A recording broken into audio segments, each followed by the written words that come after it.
The Green Frog. Once upon a time, there was a green frog that never did what his mother told him to do.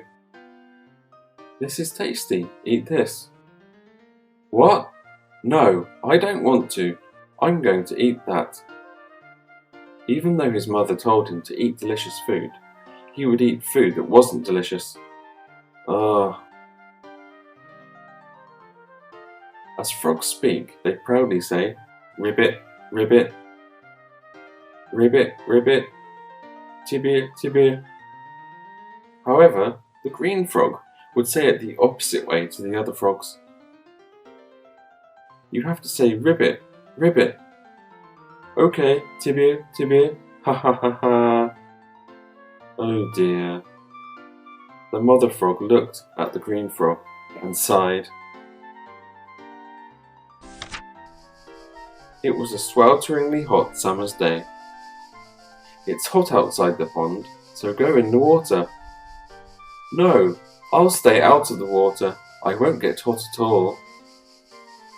Oh dear. Later, as it became night, a breeze was blowing, and it got cooler. "Green frog, as it's night, the water is cold. Go into the thicket, cover yourself with a leaf, and sleep." "It's not cold at all. It's actually very hot. I'd rather be in the water." The green frog was so cold that he was shivering, but he stayed in the water. Oh dear. What should I do with this child that won't listen? When she said to jump here, he jumped there. When she said to jump there, he jumped here. When she said to play, he wouldn't play. When she said to stop playing, he'd start playing. The mother frog worried more and more every day about what to do. It was the middle of the night, and the green frog was awake and singing songs. "Tibia, tibia." Who sings so noisily in the middle of the night? "Sorry, sorry." You should sleep at night and play in the day. "I want to play now." You, really? Tibia, tibia. It took until the morning for the green frog to stop playing and go to sleep. As the mother frog watched this, she sighed even more deeply. Oh dear. Every time the green frog didn't listen to his mother, a wrinkle would form on her face. Every time the mother sighed deeply, her skin sagged. She slowly changed until she looked like a grandma frog. Then one day, "Green frog, you must never go to that mountain, you understand? Even if you don't listen to anything else I say, you absolutely must listen to me now, okay?" The mother frog pleaded and pleaded with the green frog. "Okay, I will." However, despite the mother frog's earnest plea, the green frog went to the mountain. "Ha ha ha, it's great here. Why did Mum say not to go here? There are lots of grasses and berries that you can't find around the pond."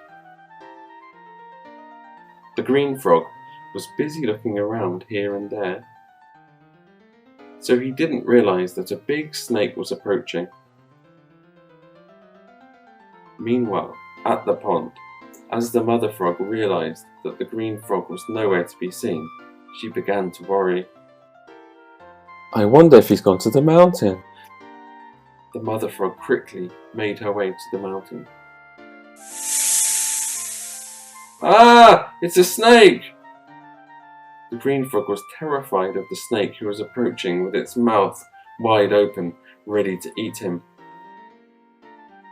Just then, as the mother frog threw herself forward and struck the snake's head, it passed out. But because of the huge shock from hitting the snake, she fainted and didn't get back up. Mom! The green frog ran to the mother frog crying. Then the mother frog said with difficulty, Son, I'm dying. Bury me near the pond, okay? Because the mother frog was afraid that he'd disobey again, she was saying the opposite of what she meant. Mom! Mom!